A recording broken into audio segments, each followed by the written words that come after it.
Okay, greetings and welcome to the Eccentric Perspective. I am your host, Blake Wally. Today is Tuesday, June 3rd of 2025, and I will be here for the next 60 to 90 minutes covering the latest news and current events. Man, I have a jam-packed show, and I'm sorry I am late, and I'm still a little bit unprepared, although I think I have most of my tabs under control. Yes, and I've seen hey, Kenneth in the house. Good to see you. Yes, the elusive Blake Wally. Hope this audio is coming in okay. Let's see. Yeah, I'm scrambling around. I had plenty of time, but man, so many tabs. Still a disorganized mess, but I have got a banger of a show. So let's wait, here's the thumbnail for today. We'll toss some of those out. It is Taco Tuesday. These are the leftist attempts to meme. Not doing a real good job. And of course, we got to get into the old salute controversy here with Cory Booker. Oh my God. Maybe that's why I was late today. I was literally shaking all weekend that we have Cory Booker and his salute. Or was it? Some people are saying this is misinterpreted. And it could be. And the title is just total composite BS. World War III, the BBB, which would be the Big Beautiful Bill, not to be confused with... what was the other one? Biden's Build Back Better. Yeah, that was unusual how they're both BBB. I wonder if that was by design or a big coincidence. Of course, biblical blacklisting, debauchery, which is just a mixing up of a few different other stories.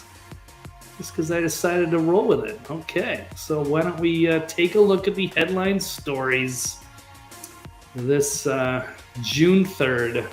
Are the elites, are they intent on escalating conflicts into World War III? And Biden's autopen executive orders, should they just be thrown out entirely?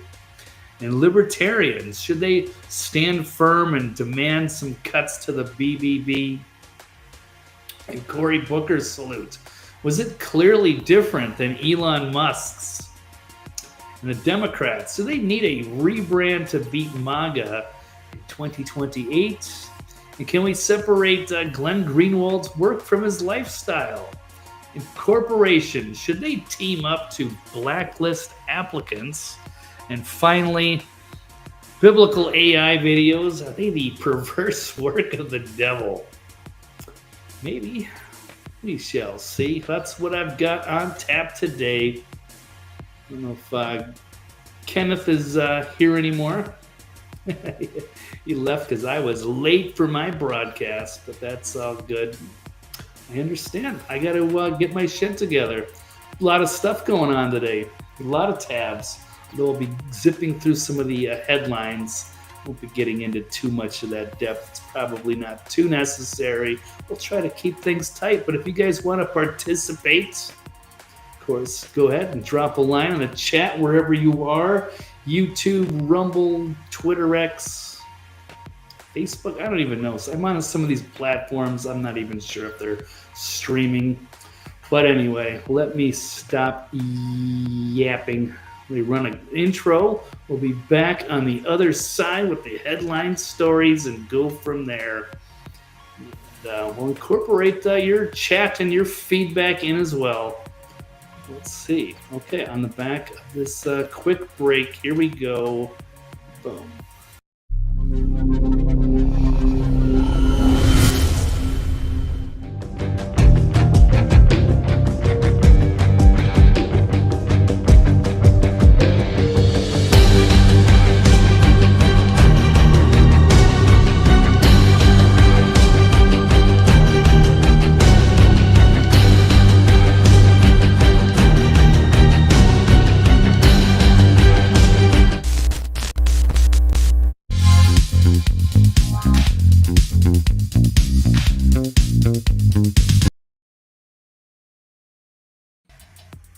Okay, and we are back. The eccentric perspective, Blake Wally, and here we go. Let's let it rip. I'm not even sure which one to begin on, but it's this: the elites are they intent on escalating conflicts to World War III?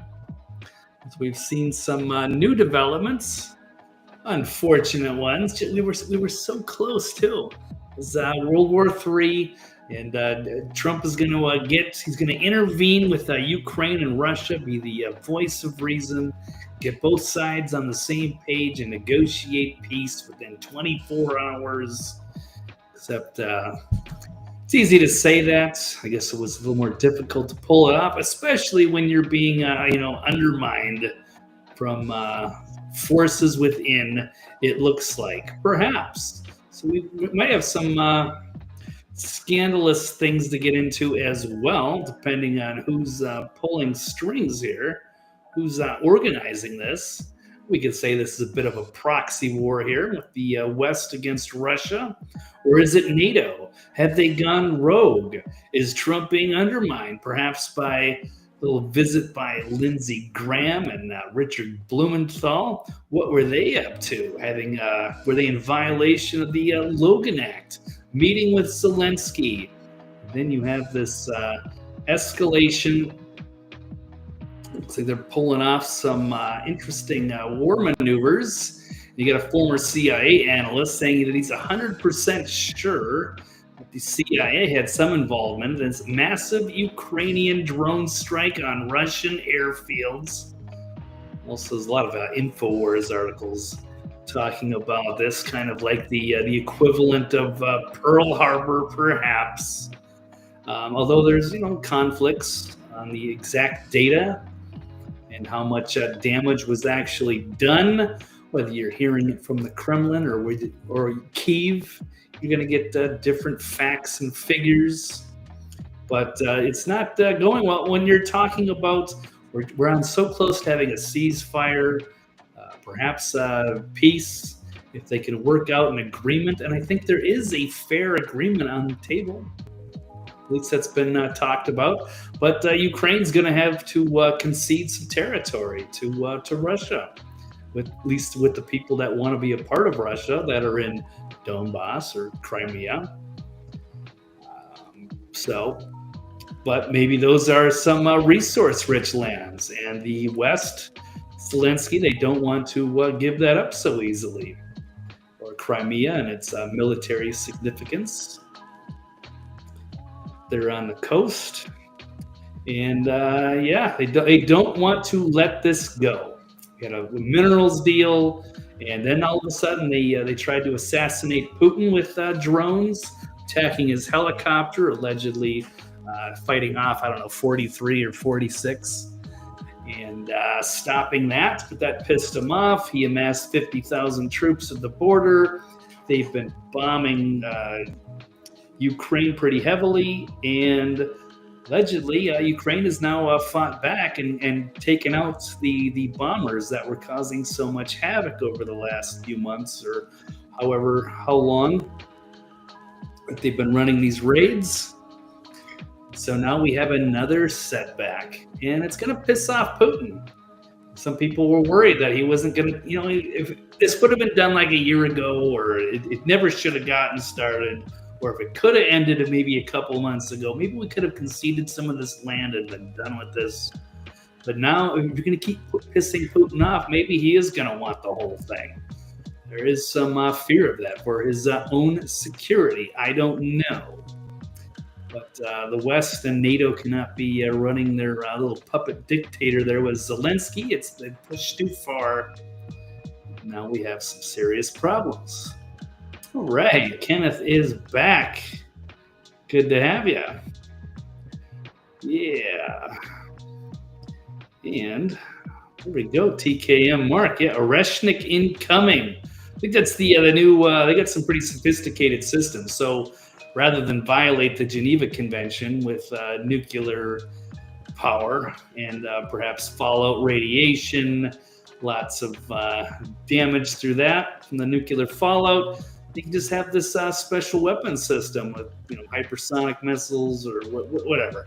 Actually, we'll probably go into a lot more detail tonight, hopefully with Toxically Masculine Tuesday with Steve Doran and Mike Barra and Dr. Brooks Agnew, who knows quite a bit about the conflict over there, and they can get into some more of the specifics with this fancy weaponry. But yeah, it can hit targets at just extreme force and speed, which looks like a nuclear weapon, but without all the dangerous radiation. It doesn't violate codes, and it's devastating and cannot be stopped by conventional weapons. So yeah, but this is still going to escalate in some way. Don't expect Putin to just be like, big deal. You almost had me with the assassination, and now you just launched this very complex attack. So they're thinking the CIA had to be involved in something like this. This was deep into Russia that they ran, I guess, all of these drones on trucks, drove them into the country, and then had a simultaneous assault.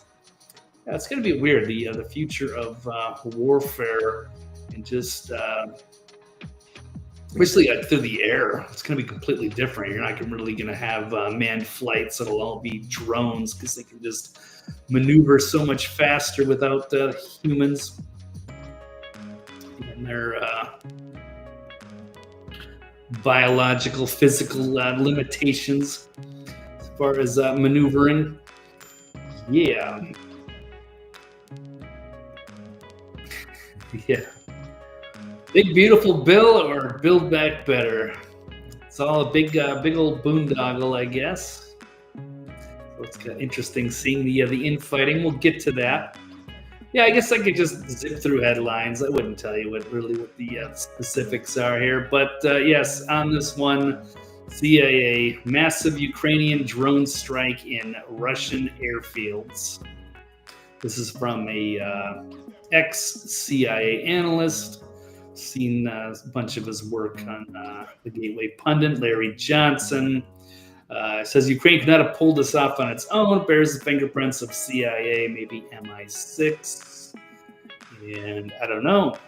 NATO, and just a matter of trying to figure out how much the U.S. is involved in any of it. Trump just warned Zelensky not too long ago that he has no more cards to play. Got a weak hand. He's in a bad position. There are rogue elements of the CIA, and of course NATO. They can start doing their own thing. I don't know who authorized that. So it's about to get real interesting. Yeah, especially when you get Lindsey Graham meddling around there. Steve Bannon's already called for his arrest, so that's on tap. Blake Bliskin. Now, today I'm going to have to bring that patch out again. We'll see. Go for the Snake Plissken look again.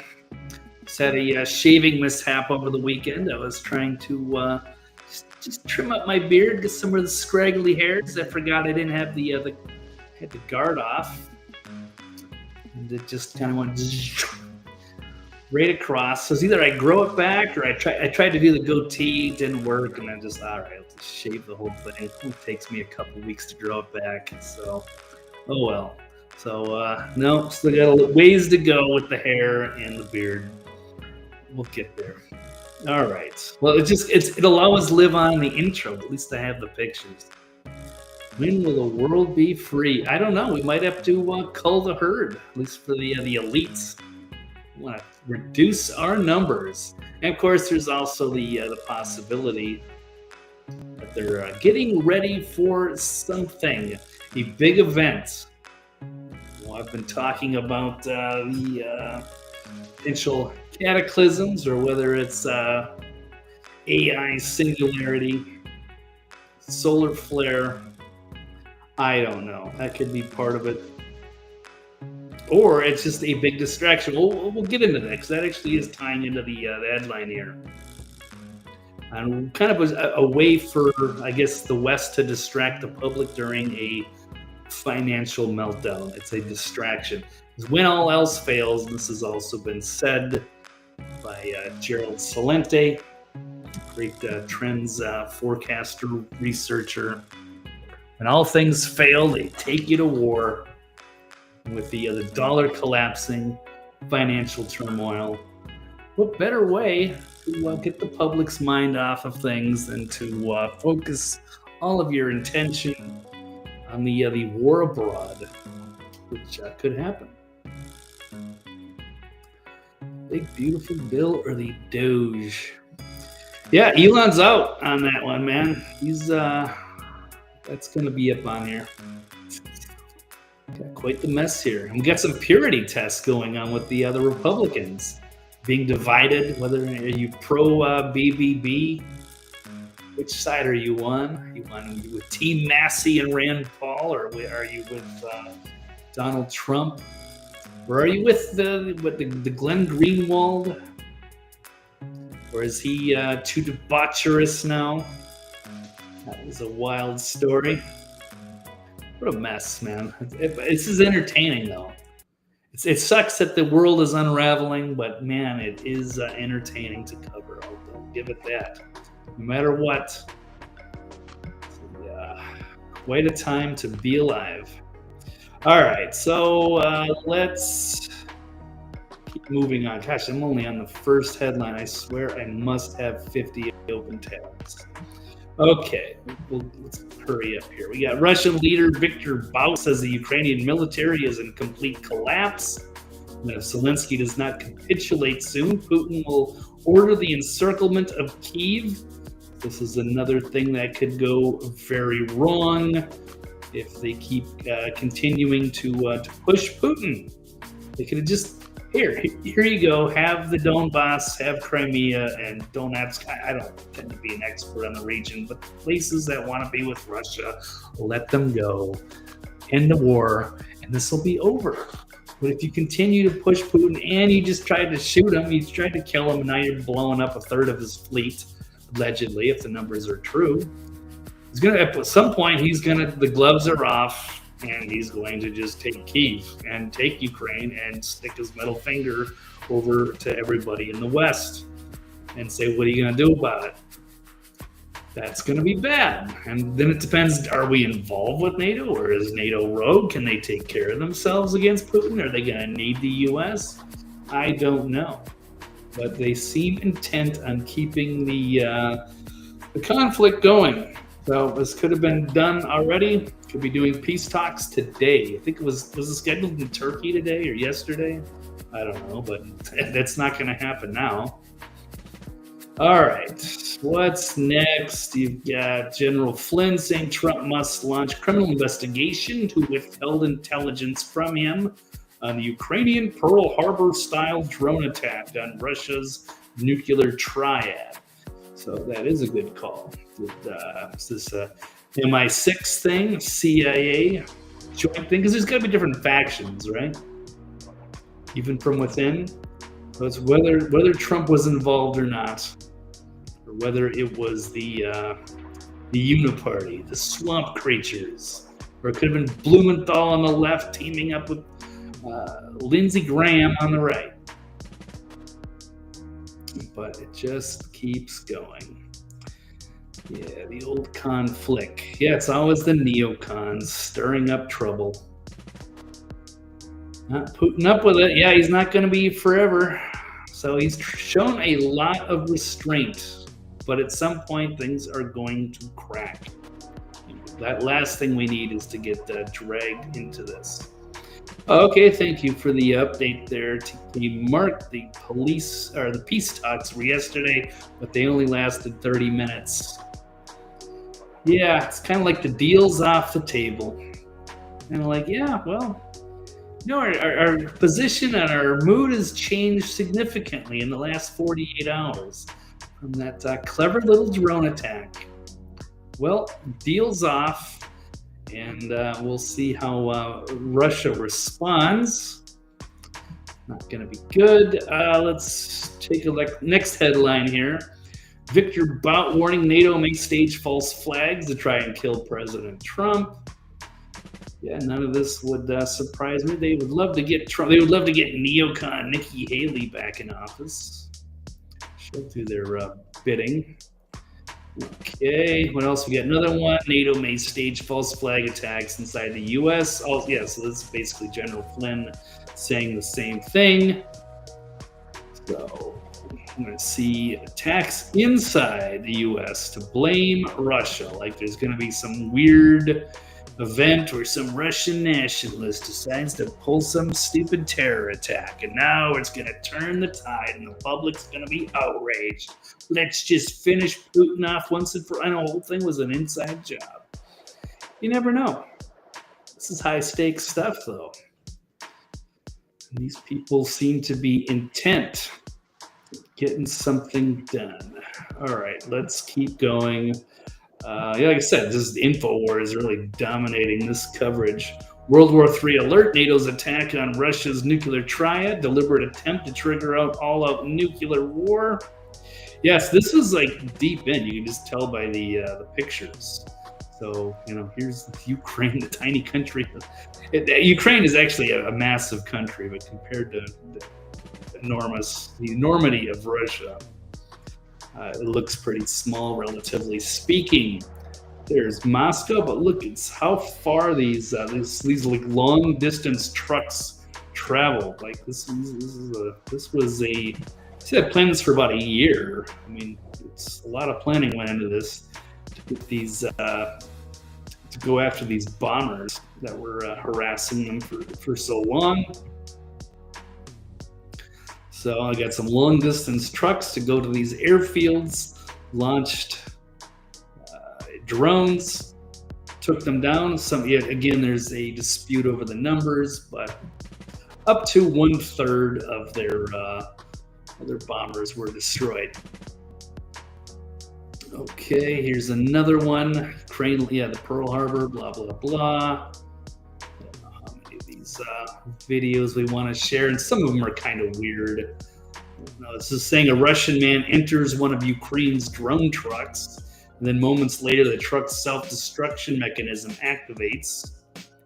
So I don't know if this is graphic, but yeah, it is going to be graphic. That dude is jumping into the truck. The building is going to explode, and he was either raptured out or the last second, or he is passed away very quickly in that attack. So, Steven Seagal play. We'll send him out as a negotiator. We'll start a new movie series. 3 parts. Steven Seagal takes on Russia and Ukraine, saves the planet. That's a good one. All right, so solar flare pants. I did find the video because it got lost in my shuffle here. Oh, we'll get to it. I've got a couple more headlines. Kyiv Mayor Klitschko hits out at Zelensky, saying that Ukraine stinks of authoritarianism. Yeah, it's another problem. This isn't too popular even with his own people. And then you got Lindsey Graham, Blumenthal, both sides of the aisle, the Uniparty, the Hail Hydra. Oh, that's right, I'm wearing the Captain America shirt. Hail Hydra! As the sides come together to, who knows? We'll have to ask them. I want to know, is this all a coincidence that this attack happened, I believe, while they were there? U.S. senators say a bill introducing sweeping new sanctions against Russia expected to start moving next week. Okay, so they're meddling around. What did they know? When did they know it? Were they aware that the attack was going to take place? Then they're going to put sanctions on. The timing is a bit odd. So, and then of course, Russia's got some powerful allies as well. So it'd be China and Iran, perhaps North Korea. Yeah, it's going to be a massive world war that we should avoid if we can. Broke back better. Well, that's what some of the libertarians are thinking. That's for sure. We're offsetting all of the good things that we were trying to do. Doesn't Lindsey Graham's wife rein him in? Who is his wife? He would be the wife in a normal setting. Yeah, there's something very weird about him. He used to be buddies with John McCain. And, they were always up to no good somewhere, starting up wars, messing around in Ukraine or with moderate jihadist rebels. Yeah, NATO definitely not. NATO, they should just be on their own. Done funding this stuff. This is not our war, not our cause. Although some of these corrupt senators seem like they are. All right, next one. How about Zelensky calling meetings with Putin meaningless and asking for more military aid? Of course, he's always got his hand out for more. Something. Okay, how about, what else do we have? Got the same headlines here. Yeah, Ukraine hitting Russia. We got Steve Bannon calling for the arrest of Lindsey Graham if he keeps stirring it up in Ukraine. I agree. And here, let's listen to Steve Bannon here. It says, if the White House was unaware of the Ukrainian drone attack, they should condemn it, pull all support and get Lindsey Graham on a plane back to the U.S. We cannot allow this to further escalate. So let's listen to Steve. I think the National Security Council's got to step in here. I don't know why Ratcliffe's saying we're not getting rid of any CIA guys. Something's very, very, very wrong here. Either, number one, if the White House didn't have a heads up, that to me should be, you should condemn this attack today. You should say we're pulling all support today. And you should tell Lindsey Graham, get on a plane here, dude, and get back and stop stirring the pot. Okay? And you should put a notice to the guys in the Senate. We're already $1 trillion. The big, beautiful bill, you know, and you're talking a lot of smack over the Senate. We're going to cut. Do not add any money, because this is what Lindsey Graham's saying. The House and the Senate are going to add big dollars for Ukraine. Not happening. We should, if we did not know about it, and let's take that as his face. If they didn't give us a heads up on it, that's dragging us in it. They did a strike 3,000 miles into Russia. As we said last week when Mert said, oh, we got, you know, the ability to hit deep, we got sign of America supports that. There was no verification of that. I don't believe. I never saw any official verification of that. Yeah, and I don't think that's something Trump would authorize. We did criticize Putin last week, said he was must have gone crazy, but that was after he was bombing Ukraine, and he had amassed 50,000 troops at the border. But that was in response to his assassination attempt when he was on his helicopter, also setting back the peace talks. So. Yeah, this is not going to go over well. If Trump is calling for peace, why is he going to authorize this, which is only going to really piss the Russians off a lot more? Now you went deep into their country. You went way past their security border, and now you're taking out their bombers on their own airfields deep into the country. So, anyway... where does that set back peace? Or I think Putin's going to do something. Let's hope he shows more restraint. But again, this is kind of this is how this game works. Can't just sit back there and take it.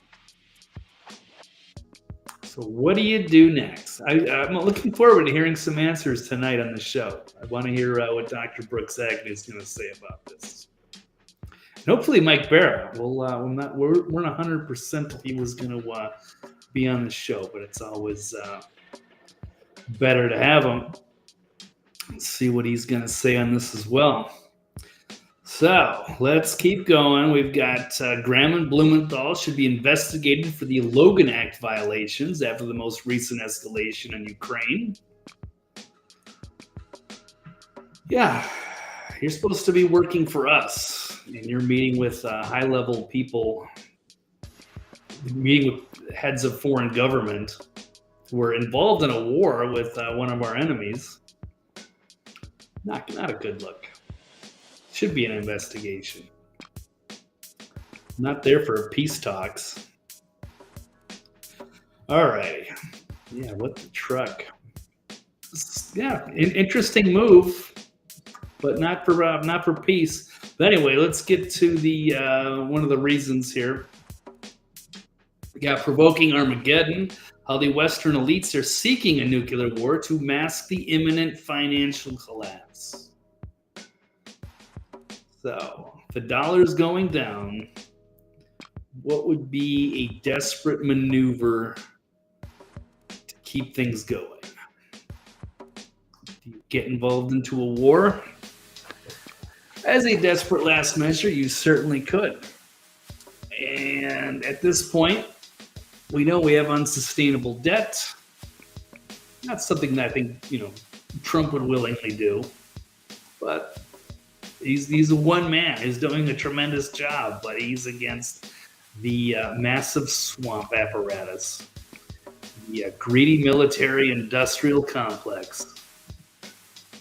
So facing unsustainable debt and currency crises, Western leaders may be deliberately escalating tensions with Russia, using war as a smokescreen to suspend financial accountability and impose emergency measures. So yeah, the recent drone strikes deep inside of Russia aim to provoke Moscow into retaliation and risking broader conflict to justify martial law and economic restructuring. The dollar's dominance fading, central banks trapped in inflation cycles, war could enable wealth confiscation, currency resets, and censorship, of course, under the guise of national security. So, yeah, Western leaders appear to be baiting Russia into escalation, hoping to replace the current financial system with centralized digital currencies. But the miscalculation could trigger nukes or something worse. Yeah, financial elites may exploit war to mask economic failures, consolidate power, and enforce a controlled demolition of the old order under the cover of nuclear conflict. So, yeah, suspending financial regulations, confiscate wealth through emergency measures, like when they confiscated all the gold and put it all in Fort Knox, and hasn't been audited since 1973 or something. And we know they're delaying that. I think they've already ended that. They're trying to sweep that under the rug. I think they know there's no gold in Fort Knox, so we've already spent that. They could reset currencies under a new global monetary system, and of course, the censoring dissent. They'll just censor guys like me from giving an alternative opinion. Go with whatever Richard Blumenthal and Lindsey Graham want to say. Yeah, I agree there, TK. Mark, Trump needs to tell us which country provided, the Ukraine, the satellite images. We deserve to know. I agree. There has to be some accountability. I mean, these kinds of things these kinds of acts, reserved for Congress or the executive. But if he could be dealing with the rogue agency, and we know that he's already trying to, cut back FBI, CIA. So they could be doing this stuff on their own. So it's pretty dangerous times. Speaking of which, let's get to that video talking about the end of the world as we know it. We're living on borrowed time. This has been making the rounds. Very interesting. Welcome to the end of this civilization here. Perhaps. Some are already thinking we're all well into it. We're close. We're close to the end. There's a journalist claiming top national security officials around the world know we're living on borrowed time and due to a major 2027 event. So we're not too far off. But it's probably somewhere between now and 2045. You're going to see very different circumstances on this planet, whether it is a polar shift or, I don't know, alien invasion, nuclear war, or an AI takeover. Here we go. Let's roll the video that everybody's talking about. There's certainly something going to happen in 2027, and I don't know what it is. Okay. I've also heard 2034, and I've also heard other dates, much later. But depends who you talk to. Some people say it's a pole reversal. Some people say it's an asteroid hitting the planet. Some people say it's AI reaching quantum, and then all of a sudden we lose the capacity to have control of our own computer systems. I have no idea. What I am aware of is that everybody's telling me we're on borrowed time. And I cannot begin to emphasize how serious a look I get when I say to people who are confiding in me, what's the timescale on this? And they're urging me to be urgent. They're saying to me, people need the right to know this. They have a right to know this. And I'm going, well, what are we talking about? And I feel like shaking these people and saying, for God's sake, just bloody tell me. And they are all constrained by their national security oaths. They want the public to know this. Okay, well, help if I can find the tab where this video came from. But there seems to be, a big secret on the horizon. It's coming, and many people think that the global elites have been preparing this for a very long time. They know that there's a massive cataclysm, a world-changing catastrophe that is on its way, and they don't want us to know about it because it's going to cause a massive panic, and there's not enough resources or safe areas for us all to survive something of what's coming. And they're building these underground bunkers everywhere. And it's one thing to have like the earth tilt like 90 degrees. And that's bad enough. Then you talk about before that, as the earth's magnetic field is weakening, you could have a relatively weak solar flare with weakened shields from our Earth that are going to, plow right through our shields. And it'd be like a Carrington event of 1859 that took down the electrical grid, which was in its infancy back then, just some copper wires and telegraphs. But I mean, if you shut down the electrical grid, there's no building it back for a long time. And that resets everything. And then is the big polar flip, as they think that the poles are shifting. Not a full 180, but like 90 degrees. That's one thing. If we survive potential nuclear war, and you never know. We should have already had our peace deal with, if it was just cooler heads, the MAGA people, Trump, I think we could have been done with this Ukraine-Russia thing. Then they're trying to, kick up a war with Iran and Israel. Could be a few things. So maybe they know it's coming and maybe they want to take down the numbers. I don't know. So I mean, everybody has a right to know. We try to communicate that, find the right people that it resonates with. I think if you told enough people, at some point, it's just a panic. And is there if so many of the people are going to be in danger? I don't know. Can you tell everybody? It becomes a moral dilemma. So I don't know where I stand on that, but it is a thought-provoking video. We're going to have to answer a lot of tough questions on how we're going to survive, if we're going to survive. Coming events that are being predicted. Drones bowling. I don't know. Okay. Oh yeah. Here's I got some weird. I had to cut some of the stuff out. There was so much going on. Open tabs. But this is if you want to get into all the pole shift stuff, I highly recommend following Ben Davidson here, the Sun Weather Man on Twitter, Space Weather News. Well, it's just some interesting people putting out this material and showing like the last great flood and how there's evidence of erosion on the pyramids, like they were used to be underwater at one point. And we know that there are these big events every about 12,000 years, or we could be due. Maybe it's been about 13,000 since the last massive cataclysm.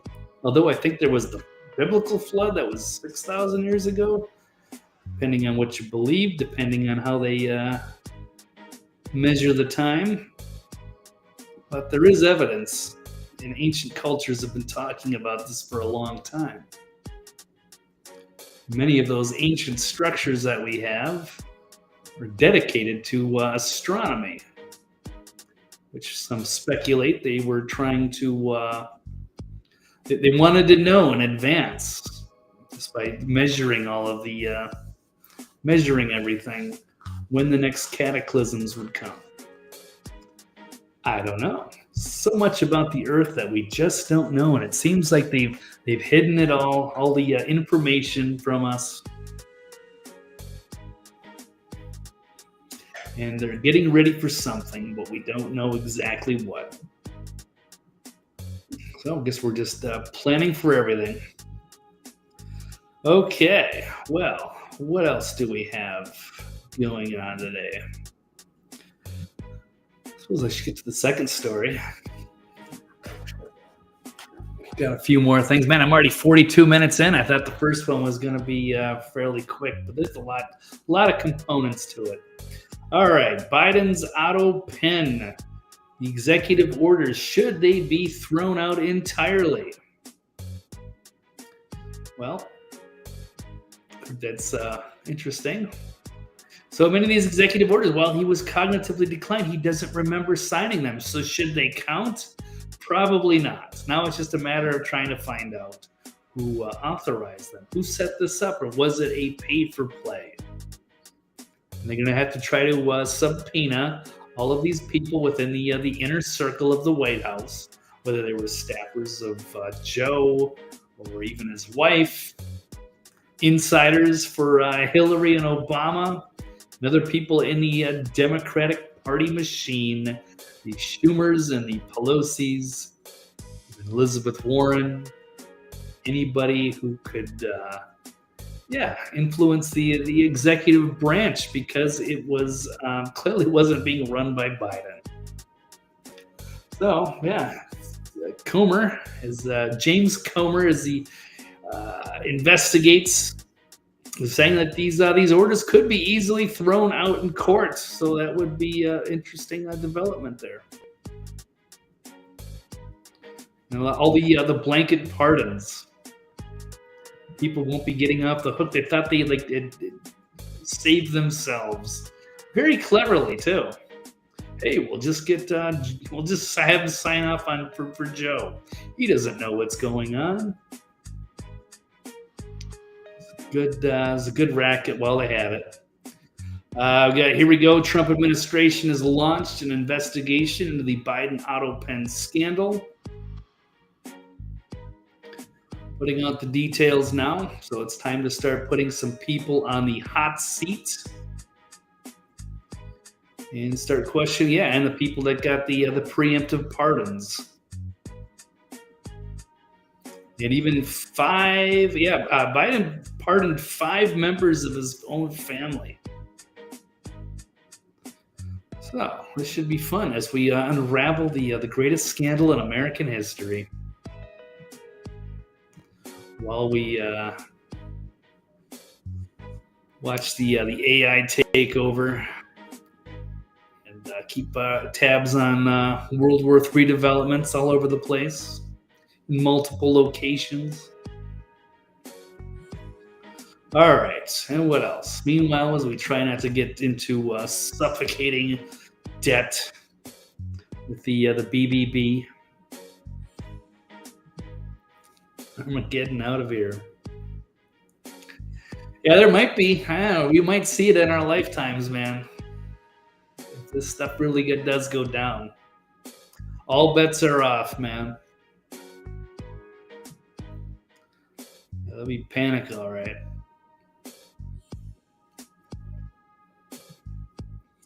It's gonna be wild. Borrow your time. They even found some. It's like they're calling it the Stonehenge of Spain because they had such massive drought that it's lowered the levels enough where this whole formation, kind of like Stonehenge, like a bunch of giant blocks all put together and probably aiming at some constellation in the sky, which they say is going to be built by hunter-gatherers. But it's proof that in the past that the water levels have changed significantly, and it wasn't because of man-made global warming. It's because the Earth goes through different cataclysms. It's like the big game board that gets reset every 12,000 years. It's interesting, and we might see it all go down in our lifetime. Solar hair. All right, but meanwhile, we still have more taxes to pay, more giant bills. I don't know if they're building better, if they're big and beautiful, but there is controversy. That was fun. So the latest here, we got Rand Paul saying Kentuckians sent me here to Congress to fight reckless debt, and he will not support a $5 trillion increase to our deficit. Donald Trump or Rand Paul are having some words. He's also been upset with Thomas Massey, although he has admitted that it is a lot of spending. And he finally got everything lined up with all the Republican-controlled House, Senate, executive. Got everything in place, and he got Elon Musk coming in there, going with Doge, saving money, and then they come out with this giant government boondoggle. So, I don't know. I'm not saying they need to scrap the whole thing here, but it seems like they could make some cuts here and try to get more people on board with this while they can. Give us a better way, not doing more of the same. Where they just do these giant thousands and thousands of pages of these gigantic bills that nobody gets to read. Saddles us with tons of debt. Full of pork. In fact, here's making waves here from Elon Musk, calling out this massive, outrageous, pork-filled congressional spending bill is a disgusting abomination. Shame on those who voted for it. You know you did wrong. You know it. Saying, I'm sorry, but he just can't stand it anymore. And you know what? Good on Elon, man. He sacrificed a lot of his time and energy and put his businesses and his livelihood at risk to go into and help these special government employees, help save money. And found all kinds of interesting things in all of these agencies, Social Security Administration, even if some of it was off. But it was revealing getting into the U.S. aid, how much money most of the Democrats were burning. And man, did Elon take a lot of arrows, unrooting all this corruption. And now it's like, oh, okay, thanks, Elon, but now nothing's going to happen for all of your hard work. It's like, hey, thanks, but now here we go. We're just going to pass another giant bill like nothing ever happened. So, I don't know if we can clean up this mess. Trump and Elon can't do it. Kash Patel, Dan Bongino, how many of these patriots we wanted to see change things around. We're still getting more of the same. I don't know. Might be a lost cause. Or it's the end of the civilization. They know it. They just don't care anymore. So now what are we going to do?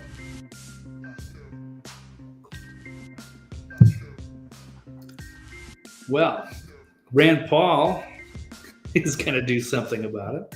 Says he agrees with Elon. We have both seen the massive waste in government spending, and we know another $5 trillion in debt is a huge mistake. We can and must do better.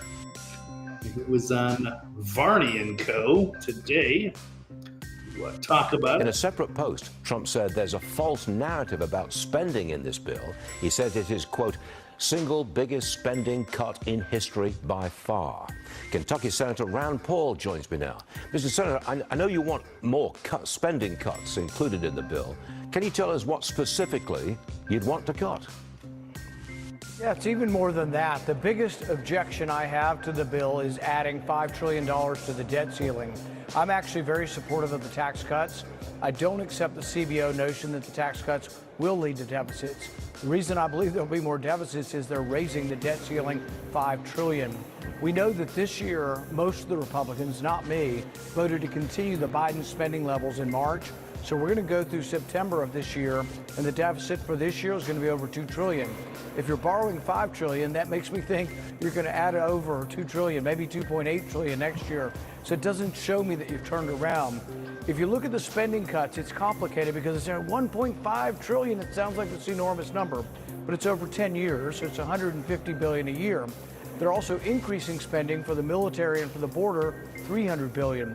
That's actually more than all the DOGE cuts that we've found so far. So something doesn't really add up here, and I can't be on record as being one who supports increasing the debt by $5 trillion. I think that's irresponsible. The bond markets are already starting to show that they're skittish over this. We got interest rates of over 5% on the 10-year bond. There are real problems we face as a country, and we can't just blithely go on the way we have in the past. Okay, so maybe what we should do is we'll launch a clever attack on Putin with drones, and we'll take out his bombers and then get him to retaliate. And if he does enough stuff that will get us into war, then we don't have to worry about any of this stuff. People won't care about the financial turmoil that we're heading towards.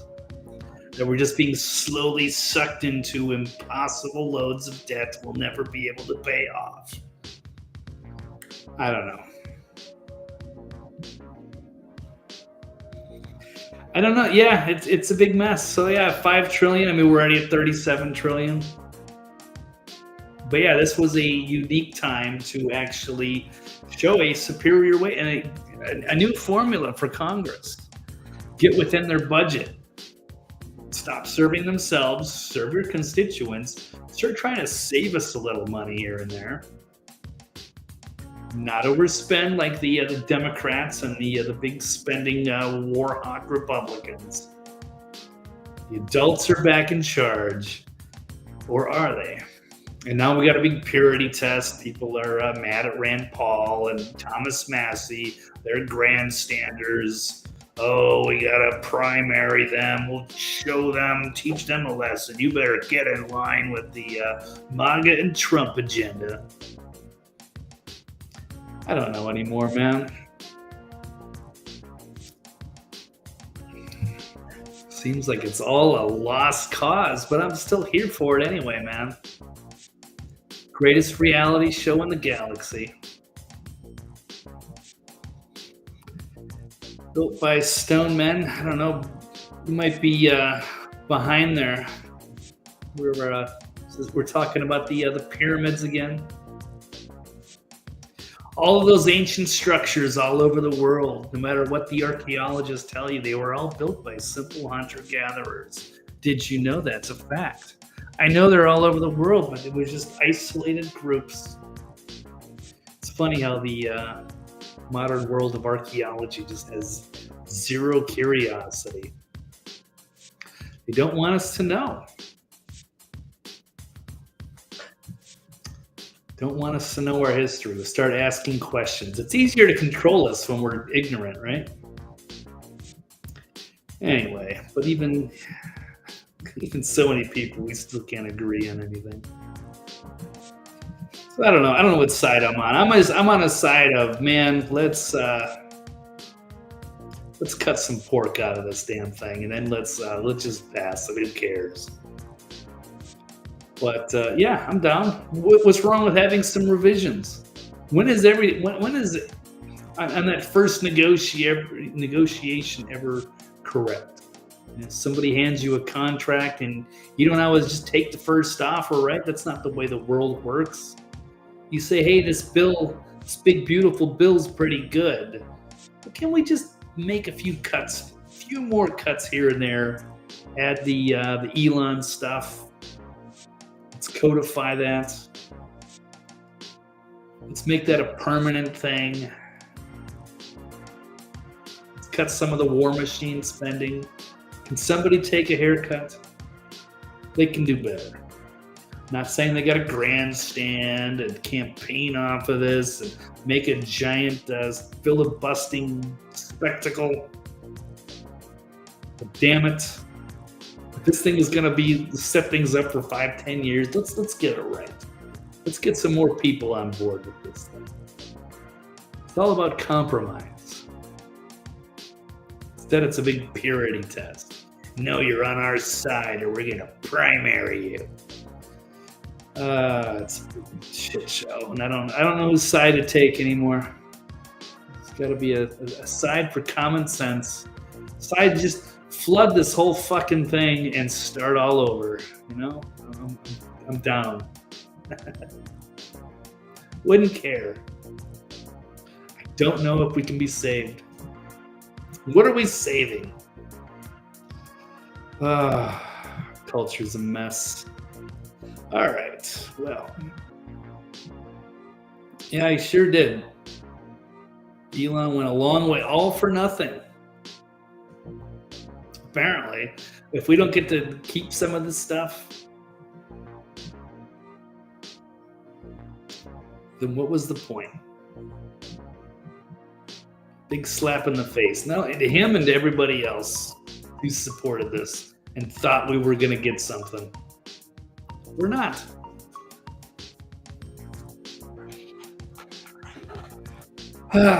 Well, still going to cover it. But why not? Just the crazy absurdity. All right, what else do we have? We got Trump blasting Rand Paul over the opposition to the big, beautiful bill.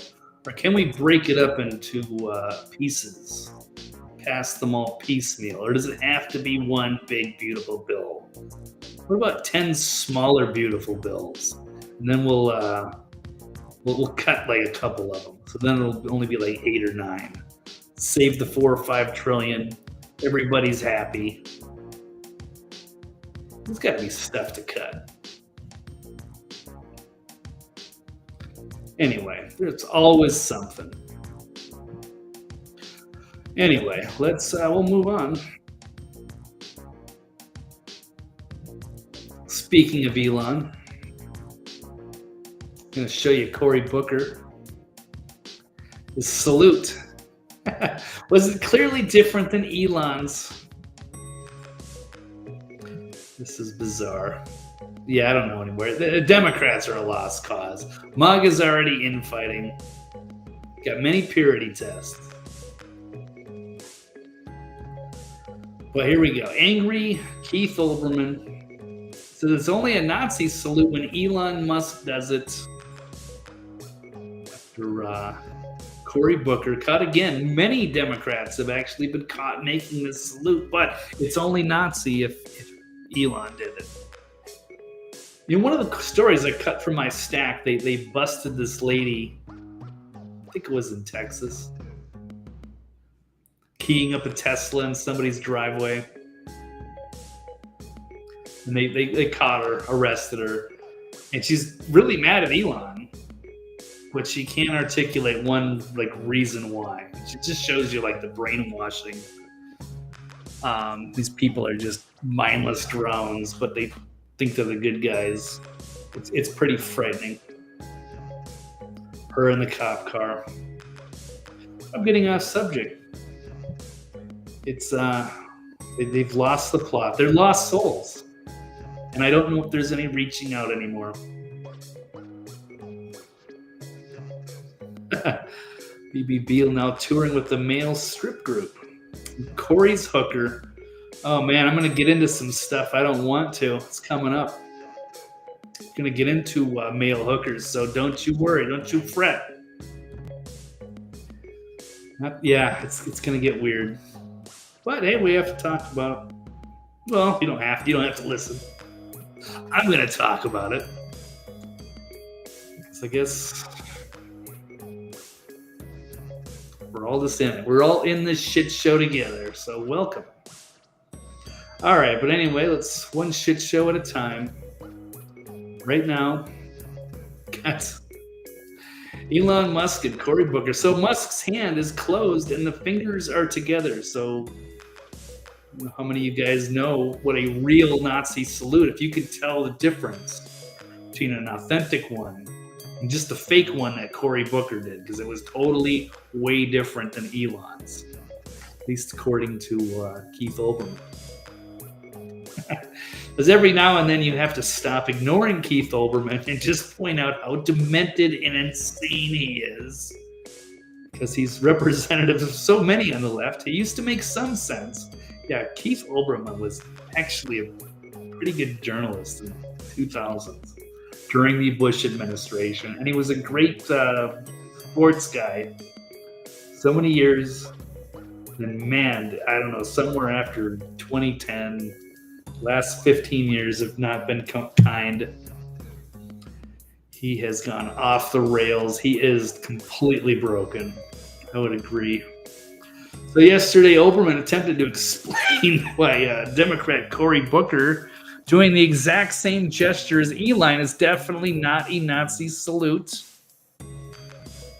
And he pointed out Musk's hand is closed, fingers together. That's a salute. Booker's fingers are opened. That is a wave goodbye. Brandon's brain is devoid of cells. That's an IQ of 27. So he's making fun of Brandon Straka, who's a January 6th, and he is also the guy behind the walk away campaign for Democrats to walk away from the party. And yes, that's a good idea. Never been a better time to walk away, fucking run, get away from the modern day Democratic Party and people like Keith Olbermann. So anyway, here's the, so we're gonna roll clip. Tell me if you can spot the difference. There you go. So clearly, as you can tell with the open fingers, this is a patriotic salute, but this is a hardcore Nazi resurrecting the Third Reich. Here's a post from Elon Musk. Yeah, the legacy media is one big psyop. And then they show you all the list of the news networks who have not covered Cory Booker's salute. Remember when they said, yeah, people were like literally shaking they were so scared. Elon Musk and the white nationalist MAGA takeover. Except it was all completely made up. People are beyond redemption. She had a nice bust. I don't know. Keith goes. I don't know. Something is very wrong with Keith. I could see him he's one of these times he's gonna get committed, man. They're just gonna have to put him in a straitjacket. Get him on some Thorazine. Just calm him down. Drag him out of his Manhattan penthouse.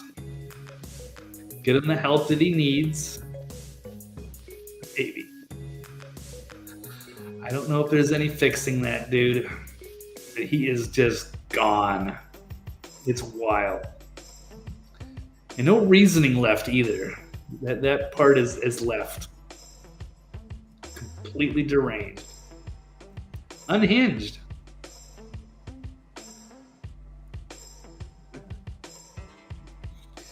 Alrighty, well, what else do we have? Okay, well, where do we leave off here? Libertarians should stand firm, demand cuts to the BBB. Yes, I agree. I like Trump, but I think let's have a closer look at this bill. No need to ram it down our throats. I think we can cut a few things. We can appease some more people. Doesn't need to be that all-encompassing. Everybody can take a chill pill and stop at your purity tests. You don't need to primary everybody who's trying to save a few bucks for the American people.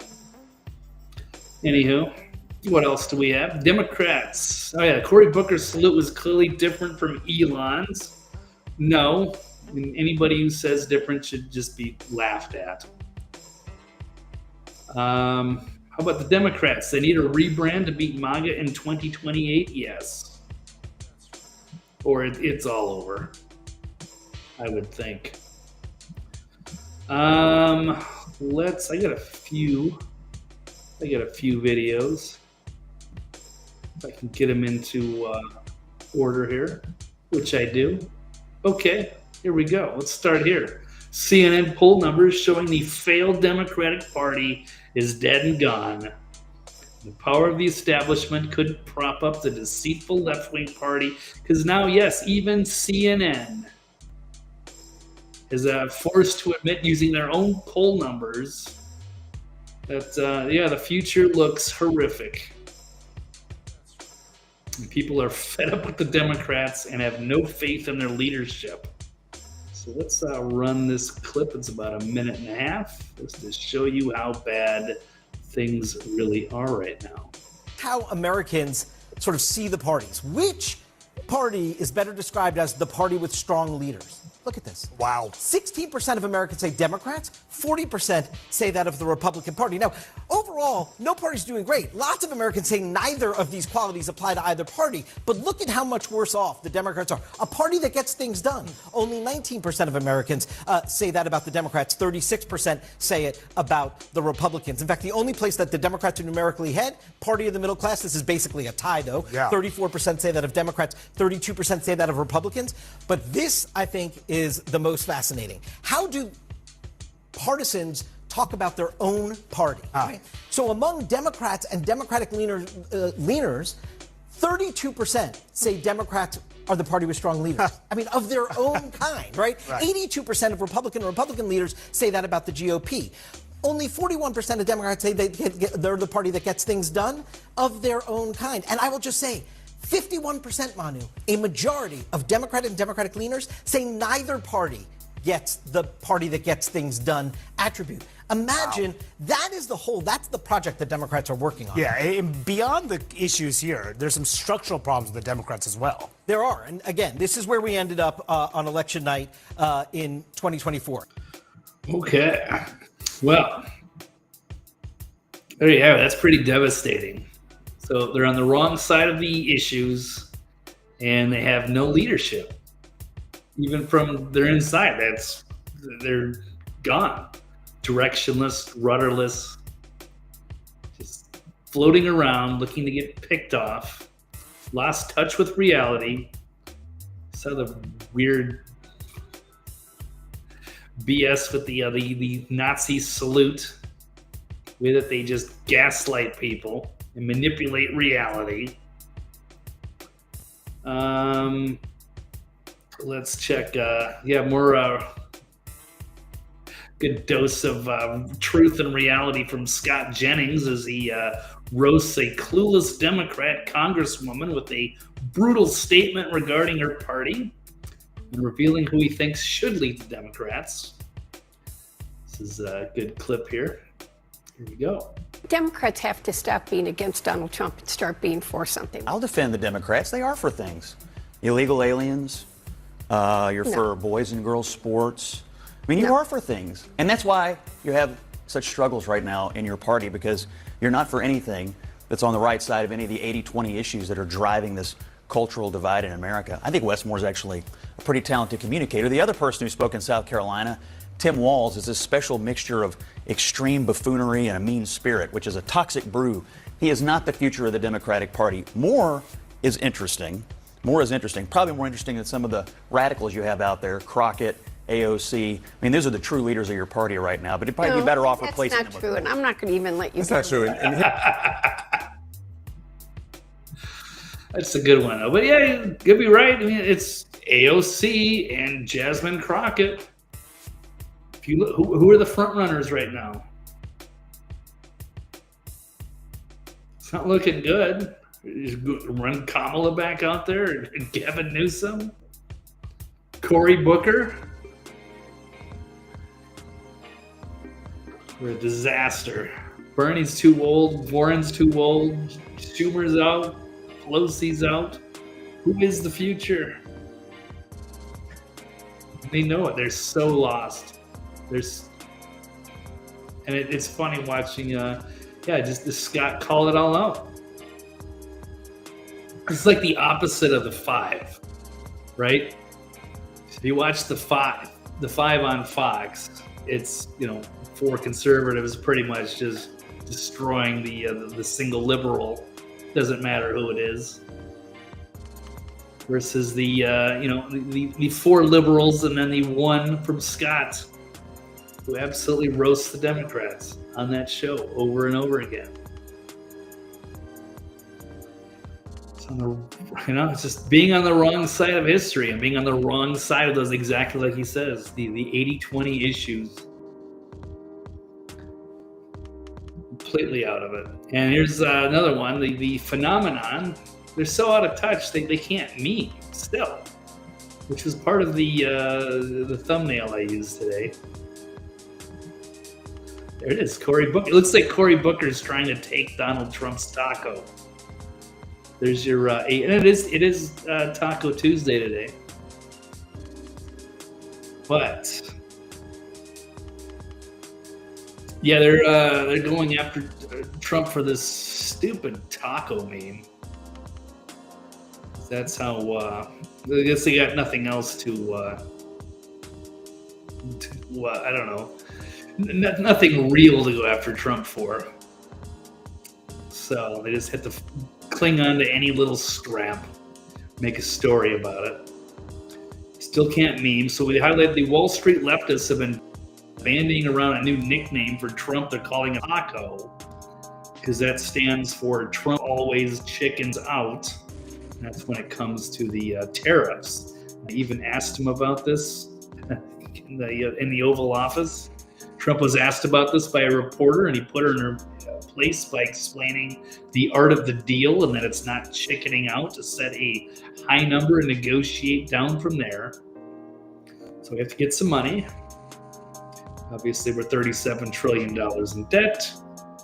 It's a bold maneuver to call for reciprocal tariffs.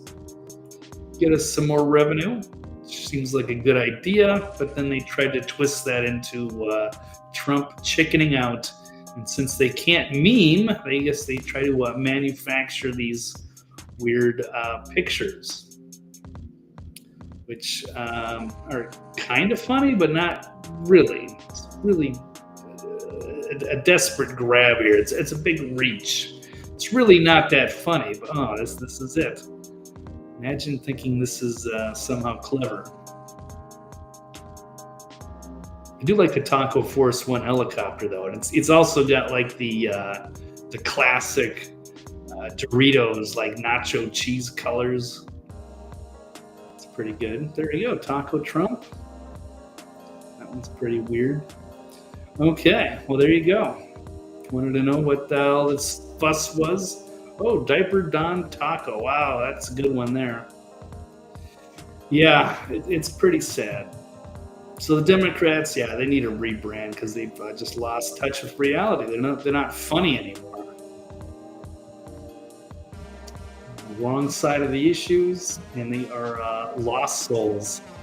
And I don't know how they're going to compete in 2028. I think they know that, and they have to find some new leadership. Okay. Ooh. AOC. Roasted Democrats. Uh-oh. Behave yourself. Kind of nacho cheese, buddy. It's not. All right. We've also got a thing for AOC. All right. Okay, well, what else do we have? We got a couple more quick ones. Maybe not that quick. A few more to go. All right, where are we at? 1:15. Man, this show's going long. I'm going to try to hurry up. It's big news day today. Lots of tabs today. All right, so what else do we have left? How about, can we separate Greenwald's work from his lifestyle? Here's we get into the male hooker stuff. And I look, I'm a big fan of Glenn Greenwald. Glenn Greenwald is easily, let's see, if I was going to say who are the top journalists of the last 10, 15, 20 years, Glenn Greenwald would if you would have asked me this a week ago, I would have said Glenn Greenwald is easily probably top 5, if not number 1. He's been there on so many major stories. He's been the voice of reason, probably one of the absolute smartest guys. He roasts pretty much everybody that he comes in contact with. And he's a voice of reason on the left. He's Jewish, and he's very critical of Israel. He brought out all the Edward Snowden stuff, exposed the deep state, the NSA. Generally pretty slick. Calls out all the neocons, just crushes everybody on Twitter. Probably like if, I feel like pretty confident I could debate a lot of people in this media landscape, especially if they're on the left or if they're neocons, stuff like that. But like people, there are some more serious people like Greenwald who I would not want to. He's generally pretty, he knows his stuff. But as it turns out, he's also got a pretty debaucherous lifestyle. And, I knew he was gay. I don't give a shit what he does in the bedroom. But he is coming under fire because it goes a little beyond. It's a little disturbing. I'm not in a position, I'm not judging. But it has become a controversy over this week, as I guess they leaked. Well, it happened. I didn't watch it, but there is a leaked sex tape where he was paying for some sex, and it was. I've read some description of it from a leftist I don't like on Twitter, so I don't know if it's fake or exaggerated, but it's enough. I think the consensus is it's pretty disturbing. He also has a couple of adopted kids. Now there's another big purity test. Should conservatives, ally with somebody like Glenn Greenwald, who is, lives in sin? And it turns out maybe his ex, because it was a horrible story that his husband David passed away like very young, but didn't know why. None of my business. Well, whatever.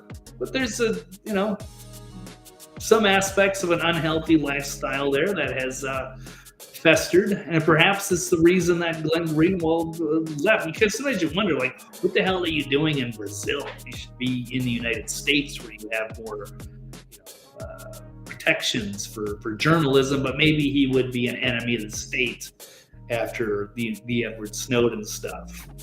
But as Milo Yiannopoulos, who's always a troublemaker and also a very prominent gay person, although he did do the thing where he was supposedly had gone straight, like somebody had prayed the gay away. but now he's back to being a flamboyant, flaming gay guy. And that's cool. He's an interesting character. I don't care what any of these dudes do. But man, they're into some like weird kink fetish stuff. Can't judge. But it's definitely hurt. It's definitely hurt his integrity. And man, it's also just, I don't know what to do about just faith in this industry as a whole anyway. They're really, even the people that you put on a pedestal that are great, just us as humans, we are so silly. We're such silly creatures. And we have our limitations, and nobody's perfect. That's for damn sure. They say never meet your heroes. We're all flawed. We're all sinners, I guess, depending on your perspective. But that was a wild one. Never see it in my dreams. Glenn Greenback. Well, yeah, Glenn Greenwald. What did he do now? Well, let's see. And here's some of the purity tests. Here's Jason Whitlock, another man I respect, but I wouldn't agree with on all of the issues. I'm not a true conservative. I don't think Glenn Greenwald is either. So serious, thoughtful replies only. I guess this was the question. This is where I ripped it off from. Can we separate Greenwald's work from his lifestyle? Yeah, so of course. There is nothing that could be done that would take away anything of all the great things that Glenn Greenwald has done, right? His body of work, everything he said, and he's still, he's still a force to be reckoned with. And that's cool. He's got his own little kink fetish stuff, but it definitely does hurt his credibility. It's going to leave a stain, and it's inexplicable too. So for a guy that intelligent, for a guy who knows he's got a lot of powerful enemies, and a guy that has dealt with a whistleblower right out of the NSA that knows you'll be monitored all the time, to make a very careless miscalculation and mistake like that is wild. I don't get it. And Glenn also has been critical. He's saying, if you're going to criticize me for my immoral, degenerate life, you have to, equally say the same thing about Donald Trump and everybody else. Or do we say, I don't know, there's also a part of me that thinks that the conservative community is being very naive, because they think that like being gay is a choice, and I've never believed that. Any gay person I've spoken with, or directly or indirectly, they've all said they were born that way. That's just the way they're wired. It's not a choice. But a lot of the conservatives just think so. They think they can just pray it away from them like that's a thing. It doesn't work. So, it's weird. Yeah, did we see the movie Green Book? That was a great movie. Getting off subject here. But so we got our own purity test, and it turns out, Milo Yiannopoulos, the shit stirrer, is saying that I guess Glenn had moved to Brazil because he was involved with his this could be some prostitution and some weirdness. It opens up a can of worms into some things. Again, I'm not passing judgment, but if you're wondering why did Glenn Greenwald move to Brazil, this may shed some light on that. So why was he like an older? He's like my age. I think when he met his husband, it's like an old middle-aged white dude moving to Brazil and having his 20-year-old hot model husband. Again, not judging. The guy is an amazing journalist. Won't take anything away. But I guess just none of us are perfect. There are no heroes in this. And when I got into the media, that was one of the things. Like, I don't really never wanted to get involved in journalism, and I don't want to be held to some weird standard. That's why it's always been the eccentric perspective. Why it's gonzo journalism. I don't want the responsibility of having to be a serious journalist and having to live to some standard and then having the press scrutinize. Well, I'm not into weird, kinky stuff like Glenn here is, and that's good. I mean, I don't care, again, not judging, but man. These are the things that, these are weird mistakes. So, I don't know. I don't know about us as a civilization. What is there anybody out there watching us, and what do they think? I don't know. Yeah, Glenn. Yeah, it's all good. We all fuck up. Some worse than others, and again, it's. And I don't envy that. I don't envy anybody in that sort of position. Because they never try to shut down your arguments. It's not like they're going to go after Glenn for the great points that he makes. They're going to go after him for his lifestyle. Ladies with Molly, that'd be great. I wish I had that kind of money, man. I could just move to Brazil, have all of the hot Brazilian ladies. No, I don't know. I have no idea. Yeah, that's what I would do. If I was like super rich, I could just get no, I don't know what I would do in that position. Yeah, I don't have that problem quite, but I know I'm middle-aged. Anyway, I'm past my prime, and I'm 5'9", and I'm past my prime, so I'm invisible. Let's hope maybe they're big fans of this show. We'll see. Anywho, all right, we'll move on, I suppose. So can we separate Greenwald's work from his lifestyle? Yeah. Definitely. But it's going to take a little while to fade. That's just how it works. He did it to himself. Yeah, I don't know if I'd leave the country, though. It'd be worth it. But that was the dream back in the day. Well, I won't get into the hypothetical things I would do if I was 25 and had millions of dollars. Not the life of a saint. Nothing too bad. I don't think anything that overly debaucherous. But yeah, I'm sure there would be some hard drugs and women. That'd be a hard one to pass up.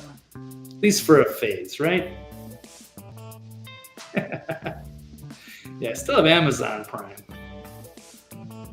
All right.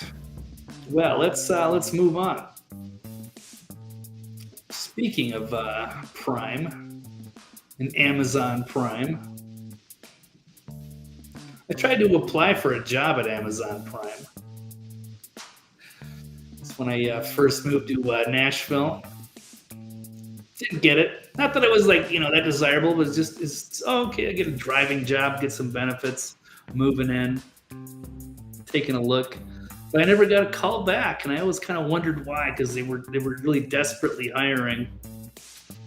And I wonder if it was did I get blacklisted? Yeah, I'm past my prime. I got a hernia. I'm a middle-aged dude with a hernia, need some medical benefits. Go drive around, get paid, get some benefits, get a surgery, and then try to find another job after the holidays are over. But didn't quite go to plan. So did I get blacklisted for my social media presence? Not that it was my dream job, but it goes into the next topic since we're on Prime. Here's interesting video I saw from this Melissa Dykes Truth Stream Media saying, so yeah, I'm never going to get that corporate job. This is a side note. Can you imagine being this guy who snitches on social media comments when someone was 11 years old to blacklist them from getting employed as an adult? So let me tell you guys about the reality of how things work in the corporate world. and for Melissa Melton. And I've had this issue too. I had this crisis in like 2016. Because after I had gone public, and I worked in the casinos for a long time, I had a really good bartending job, in Vegas. But I don't want to live in Vegas forever. And although I had good money and good benefits, it was just like, I can't. I've already lived here like 15 years. I can't do it anymore. I can't be here for the rest of my life, even though the money's easy and good. And I don't know if I'd ever be able to get rehired into the casinos again, because this is a different era. My last job was with the MGM Grand. That was, I think I got hired in 2008 or something.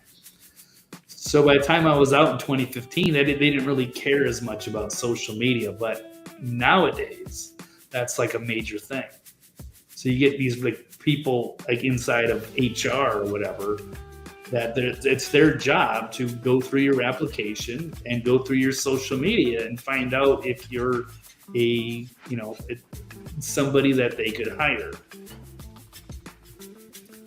which could lead to many problems for many people, including myself or Melissa here, or so many other people in the alternative media who have had difficulties getting hired in like regular corporate jobs. So let's hear this guy tell it like it is from the inside. I just wanted to give a little PSA announcement to those that are trying to get into the corporate world. I, as a job, am the one that does your background screenings and such for a lot of multi-billion-dollar and Fortune 500 companies. The biggest reason why you're not getting a call back, or because they don't want to move forward with you, is a lot of time with social media. And I know that, oh, shocker, whoa, but it's not so much of the posts that you post. People have gotten smart now. They don't post stupid stuff on Facebook now. But what's kicking them in the butt is their comments. For example, I just ran this woman's background. She had just graduated from one of the top schools in the US. She was top of her class. She was at the top of our application list. Very, very good track record.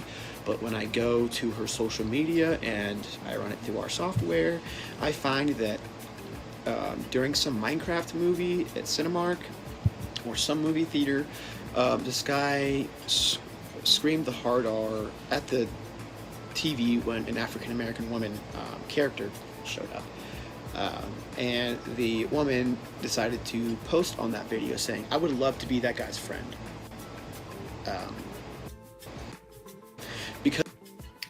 So this is how far they are going. Now, I don't endorse anybody that's going to use the hard R and the N-word anywhere. I would suggest staying away from that stuff. That is going to be a red flag. I am shocked that they would go that far into somebody's background to dig up any little comment. I don't know how they have, I'm sure they got programs that can access everything. I don't know if they can track your IP address. I don't know exactly how any of this works from the inside, but it is happening. And some people, they're not actually going through your social media. Then you wonder, why are you not getting that call back? Why are you not even getting like an email, like a thanks but no thanks, but we're not interested? This could have something to do. I'm sure at some point, if I go and apply for a corporate job, they're going to go through my Facebook, my Instagram, my Twitter X, my YouTube. There's no way that they're not going to see something. And they're going to have 1,000 reasons, I guess, to it. Not because I'm using the hard R or anything, but just generally being controversial enough, or covering controversial subjects. It's going to be a red flag. Sorry. No idea, and then you just sit there and you wonder why. Why is nobody hiring me? Why is it so difficult to get a good job around here? Well, this is what's happening. So here we go. Let's continue to run it. It's a different era now. Because of that, you're going to miss out on your six-figure salary, and you are now blacklisted. So this lady could have been a six-figure. Like applying for this on a 25 companies, and when you don't hear back from those 25 companies and you decide to like keep applying for other companies, they're going to look you up too, and my stuff that I found about you is going to be like on the front page, and it's going to say. So it sounds like all these big fortune companies, they share a database, and once you're on it, once one of these little guys right here, maybe he's a nice guy, this guy with the neck tattoo, and I could be a way better employee than this guy will ever be, a much harder worker, nicer guy that gets things done, does a more valuable service. I'm not going to get hired. I won't even know why it happened. It could be something that I don't even remember posting from years and years ago. And you could have all the qualifications in the world. You could have a 4-year, 7-year degree, top of your class. You're on that short list. They want to hire you. They got an opening 6-figure salary. They're ready to, they're trying to give it to you. But then they found this one stupid post you made, not even on yours. You would comment it on somebody else's. You said something stupid, and now they're just gonna blacklist you. And the worst part about it is that they don't tell you. That's what I really hate about this. And this has been, it's frustration. It's not even just regular corporate stuff. It could be just even in the alternative media. That's the way things work, unfortunately. And you'd think it'd be better because we'd all stick together because we know how hard it is to actually get hired by a corporate America. Once you go public and you start talking about controversial opinions, even if they're later turned out to be vindicated and justified, you're still going to pay the price for it. And I'd rather have somebody just tell me why. Like, hey, lady, we want to hire you. I would recommend you remove that post and make sure you're not saying stuff like that. I would go through your social media, comb through and find and delete some of these posts because that's what they're going to look at. And they never take you under their wing to tell you anything. You just sit there and drive yourself insane trying to figure out why everybody's ignoring you. Why am I being, censored, shunned, ignored, and scorned? What did I do? Can I have at least a chance to explain myself? So that is the worst part when they ignore you, because then you're just psychologically trying to drive yourself insane, trying to figure out what you did or didn't do, and you're completely oblivious. And you can sit there and think of dozens or hundreds of reasons why they may or may not have, but you're just going to go nuts. It sucks. And he's going to go into another part of this. Yeah, I'd be like, Blake, no, we would. I would rather have them say, like, Blake, no, we hate your style. You annoy us. We would never hire you in a million years, and be done with it. Then I could be like, oh, okay, well, I get that. Or, wait, no, we hate your stupid, eccentric gonzo BS stuff. No, we would never hire you ever. Just F off. That would be better than just being ignored. And then just not knowing, like, what could I do to change? Maybe I could rebrand. I could do something different. And this is what I'll do. But you don't know. We have a really messed up society because of this. And we have great people that are unable to get jobs just because of some little weasel. I mean, that's his job. I can't really knock this guy. At least he's saying it. It's not his fault. But that's the system, not that he knows any better. But they'll go far back, and this is another big part of the problem. So let's keep going. A, unhireable. And then why? So next time you think it's funny to post something, it's really not. The second thing. Yeah, so you think you're just being funny. Maybe you're drunk. Maybe she could have been drunk, doesn't even remember it. Not saying that's justified, but it would just be like, hey, let's send the red flag. This is why we didn't hire you. And for future reference, you might want to do that. You might want to get rid of some of these posts. They won't show up, and then other top companies can hire you. So you didn't just waste your whole life and your college degree, and now you can't get a job, and you don't know why because you forgot you posted something years ago when you were like 12 years old on a message board somewhere. This is mess. This is tyranny. This is corporate tyranny coming up. And you're going to have all these AI programs that are going to be able to dig up every little thing you wrote. The second biggest issue is the past. A lot of people will post or have commented when they were 12 or 8 or 15 about, you know, something stupid. Example, last week there was a dude back in 2013, I believe he was like 11 or 12, commented some anti-Muslim things on his page. Or, I mean, not on his page, on somebody else's page. He was just commenting on it, and he was really young. I found that, and he's not getting hired now. It doesn't matter if you've changed, it doesn't matter if you've converted or doing... It's the thing, we all change.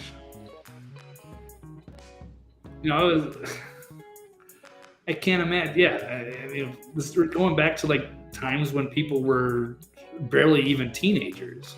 They have access and they have stupid opinions because they haven't learned all the lessons in life yet. All that shit's gonna come back and haunt you. And this guy over here, like, who's this guy? But this is the person who is going to make sure you don't get a job, not because he's trying to, just because that's what he's supposed to do. Vet these people, but they should take a look and say, hey, this person said this when they were like 12. They made a dumb comment on a Reddit page, and so now they're 24. They're desperate to find a job. They worked their ass off going through college, studying, doing all their homework, working 2 jobs, putting themselves through school. Now they're finally ready to cash in, get ahead, get a house, have a life. And somebody found a comment they wrote when they were 12 years old. And now they'll never get hired and never know why. That's messed up. Yeah. No, Kenneth, it's good, man. It's a different era. People didn't care about that stuff. Everybody got a fresh start. Because I don't know. I mean, there's so many... Over the years, how many different things have I just tried to apply for? Because it's not like they're easy to get, like, independent media jobs. Unfortunately, there isn't a lot to go around on. And I really don't like marketing myself that much and building my own thing.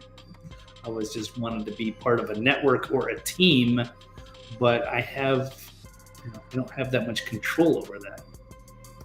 What I can do is put myself out there, but sometimes you're rejected and you don't know why. You just got to try not to let it drive you crazy. But it's so much worse here, even in the corporate world. Yeah, that's what it's going to lead up to, the social credit score. And then everybody's going to be afraid to put any opinions out there about anything. Next thing you know, though, you're living in North Korea. So yeah, this is a scary thing coming up. It's corporate fascism. Didn't even get hired by root beer. Yeah, who is this douchebag? But yeah, this is the people that they're putting in the HR departments now. The computer guy can go through your web history, find everything you didn't think was even out there, and use it against you without your knowledge. So, retail stores always hire. Maybe, yeah. I mean, if they're desperate enough, they will probably skip through some of your background. I mean, man, with the AI programs now, you never know. If they're desperate enough, there's ways to get in. But in a regular setting, these kids are going to be in a lot of trouble. So I don't know who's going to fight that battle in Congress to go after these corporations and give people a chance to redeem themselves. Or we're lost. Otherwise, you're just going to scare everybody into compliance. But it happens, and it's getting worse. Just a couple other quick topics while we're on it. And this lady is nuts, Joy Reid, who got fired from MSNBC. But she says that her bosses pressured her to stop social media posts before she was fired. Yeah, she did write a lot of crazy shit. So I get that from a PR standpoint. They probably didn't. I mean, but she said crazy shit on the show too. But yeah, now, I mean, she could still get hired at some left-wing hackery, but hack outlet. So Joy Reid claimed MSNBC bosses were horrified by her presence on social media. Repeatedly pressured her to stop tweeting before they ultimately canceled her. Yeah, and then everyone's going to be just sanitized in the future. There will be no authenticity because everyone's afraid to give an opinion. Here's another one that's even more terrifying. Anti-Defamation League CEO Jonathan Greenblatt demands anti-Zionists be banned off social media once and for all. They're also saying that to let any immigrants into the country, they're going to go through your social media. You've heard that from Marco Rubio. So if you've ever even dared criticize Israel, even if it was accidental, you have to be disqualify you from ever getting in this country. Not messing around. So this is the thing. These are the things that are happening behind the scenes. Okay. Well, what else do we have? I covered this topic enough. So corporations, I guess getting to the topic. Corporations, should they team up to blacklist applicants? No, this is extremely alarming and terrifying. And now we're not getting good people to get jobs because they are using their God-given, their America-given First Amendment right to say whatever they want. If you don't want to hire them, then at least you have the courtesy to tell them why. What is in their file? What can they clean up?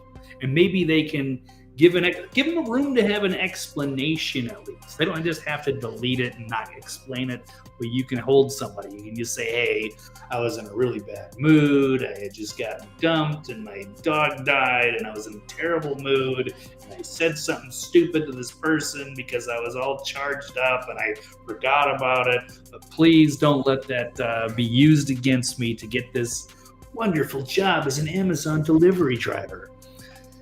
So I can have some benefits, so I can have a frickin' hernia surgery. So I can enjoy my quality of life. But no, they'd rather just rather give medical insurance to illegal immigrants. So yeah, we're pretty messed up civilization here. Okay, we've got our priorities pretty messed up here. Okay, what else do we have? A couple more. So media. All right, biblical AI videos. Are they the perverse work of the devil? I don't know. Let's take a look at these. Maybe a little good news. It's kind of fun. Here we go. Here's the AI isn't crazy. It's going to change the world. It's going to change everything as we know it. Maybe it's time for maybe some more wholesome content. Or are the real religious people going to freak out that they are using the devil AI to create videos of God and Jesus and the holy things and the biblical stories? Let's take a look. This is a good one. Yo, fam, they don't know that G-O-D is about to BRB. These Philistines thought they could flex on me. Big mistake. I just took some pre-workout and finna bring the house down. That's good, fam. Your boy David here, about to yeet this little stone at Goliath and see what happens. Okay, so I told y'all to trust the process, but no, y'all wanted to stay in Egypt stacking bricks. Yo. So not only taking the biblical stories, they're making them into influencers. So Moses as the influencer, David, and so many of the other people that are being shown in this clip, including Jesus himself and Samson. Oh, it's Shadrach. This random dude just showed up. It's getting lit in here. I got the horses in the back. Horse tack is attached. Hat is matte black. Got the boots that's black to match. Day 2 in the tomb. No Wi-Fi, no snacks. Just kind of waiting for God to respawn me. You know I'm a daddy's boy. He's got me in this Technicolor drip. Brother's so jelly right now. They're looking a little sus. I'm supposed to say that God got me pregnant? Yeah, there's no way my parents are buying this story. I would like to formally apologize to God, the sailors, and this whale. Sorry, dude, I just took a poop over there. Jonah for the win.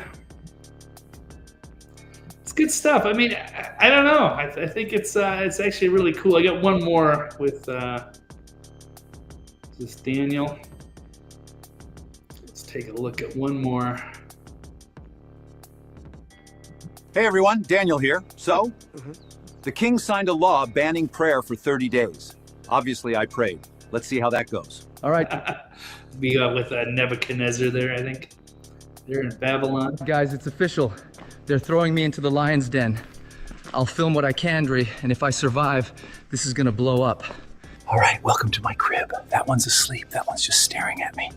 Honestly, they're kind of chill, but I'm whispering because I really don't want to wake the angry one. Morning, folks. Still here, and they are too. That one's been staring at me since sunset. Starting to think they like me.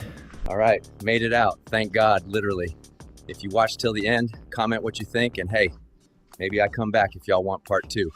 Hey everyone. Well, I don't know. Another way to stir up controversy. I think they're awesome. I don't know. You know, I went to Catholic school for 4 years. The indoctrination really didn't work on me. It was a positive enough experience. It never really registered with me. And it turned me into an atheist, and then later I became agnostic. And it took me a while to really kind of warm up to some of this stuff. I think the best thing that kind of turned me around was like the History Channel's rendition of the Bible, where it kind of brought so many of these stories to life and kind of gave me a different perspective on this. So I don't really consider myself a religious guy, but I'm a big fan of Jesus. And certainly if shit hits the fan, I will definitely be joining that side. But it is a mess.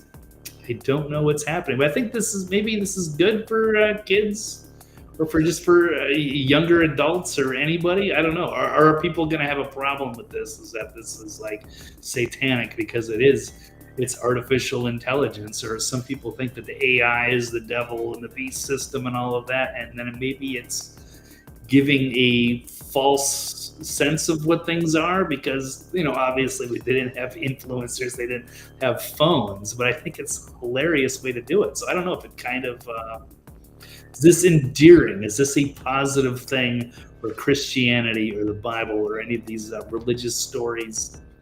Or is this going to be bad? I'd be curious to see some of these top religious icons do sound off with their opinion on this. I don't know. Yeah, JC was the original influencer. That is for sure. So, yeah, the big, beautiful Bible.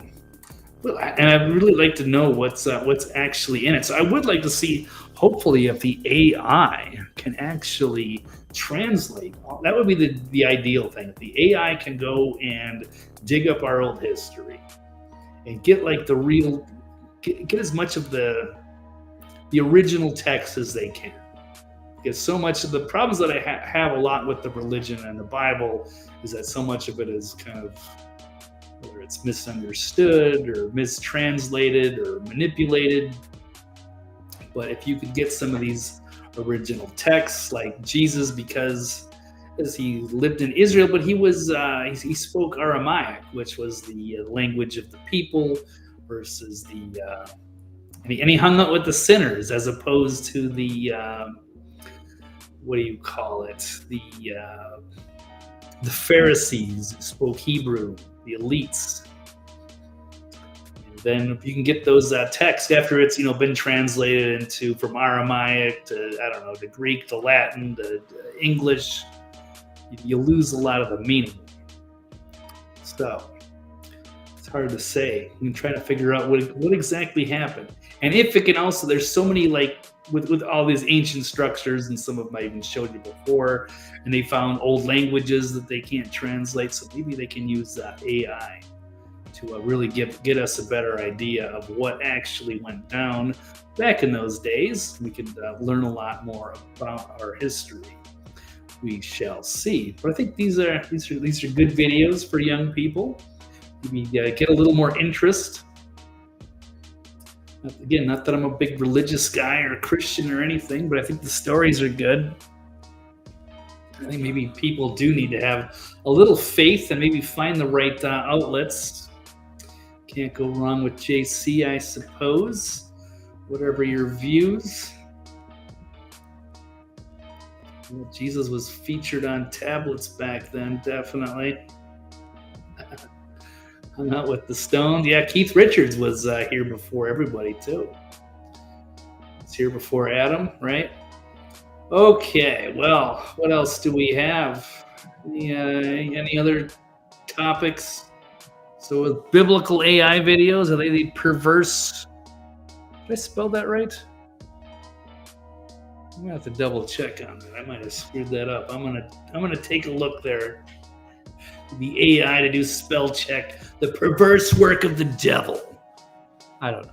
Maybe, I think some people will definitely not like it. There's going to be a lot of purists. We shall see. Okay, well, what else? You guys wanted to? It is Pride Month, so we could talk about 10 really gay things you can do to celebrate Pride Month. All right, this is out of the Babylon Bee. No, not really. Not that there's anything wrong with it. It should be like a Pride weekend. I don't know if they need a whole month celebrating this, but well, I don't know. What do I know? I know that there's a lot. Target is apparently not. A lot of the corporations are kind of like moving away from this. A lot of their icons that were usually covered in rainbows are not. And Target has actually got the 4th of July stuff up already instead of the rainbow stuff and the tuck-friendly bathing suits and the chest binder bathing suits. But there we go. There's also more controversy. You guys saw this video. This is an old boomer talking to somebody who's a trans person, and there's a miscommunication there. Two very different generations, two very different people trying to come together on Pride Month. So a little controversy for the end of the show. So there is going to be some language here, but no violence. So let's check this one out in honor of Pride Month. And we'll call it a day. Well, I'm telling you, as a man, that's bullshit. It's total bullshit. They have to tolerate that shit. You are fucking nuts. You are nuts. You're not a woman. You don't look like a woman. You don't act like a woman. Really? You're fucked in the head. What's wrong with you? You are fucked in the head. You're an embarrassment to the community. Look at yourself, for Christ's sakes. Really? For Christ's sakes, who would want to even be close? My God. Really? It's horrible. You are not a fucking chick. How do you fucking live with yourself? Do you think there's one person that really thinks that you're a chick? I know a lot of people that agree with me and that accept me for who I am. All right, a lot of people are saying here, especially in the comments, is that I think people are just being nice. If you want to identify if this is who you are, I have a hard time believing that this person is being authentic. Everybody should be themselves, and I'm not judging you guys for your lifestyle, but some of this stuff looks like mental illness, and you're just trying to draw attention to yourself. You're not a woman. You're living a lie. You're still wearing a mask. And this just, at some point, common sense has to prevail. And just getting an earful from this boomer who isn't having any of it. So, here we go. What the fuck's wrong with you? Why are you doing this? Why? Because this is who I am. Oh, fuck that shit. This is who I am. Fuck that shit. You can't deal with it. Yeah, that's the problem, is that maybe he didn't have a father to tell him, no, this is not normal or acceptable. This is bullshit. You're lost. And stop you before you go public and embarrass yourself. But that's how we live and learn. But this is, this is the greatest reality show in the galaxy. And we've all got a front row seat to the insanity. I'm all here for it. That's all I've got today.